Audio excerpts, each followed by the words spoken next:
আজকের UEFA champions লিগের উত্তেজনাপূর্ণ মাদ্রিদ ডার্বিতে রিয়াল মাদ্রিদ ও অ্যাটলেটিকো মাদ্রিদ মুখোমুখি হয়।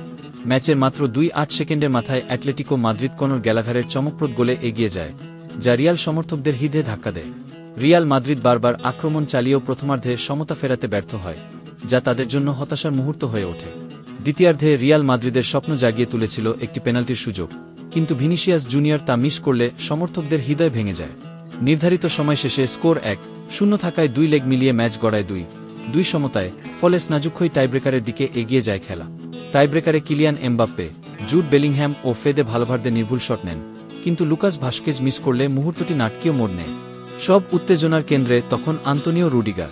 তার চতুর্থ শটটি নিখুঁতভাবে জালে জড়ানোর সাথেই গোটা বার্নাবেউ উল্লাসে ফেটে পড়ে। এই গোল রিয়াল মাদ্রিদকে 4-2 ব্যবধানে বিজয় এনে দেয় এবং তাদের চ্যাম্পিয়ন্স লিগের কোয়ার্টার ফাইনালে পৌঁছে দেয়।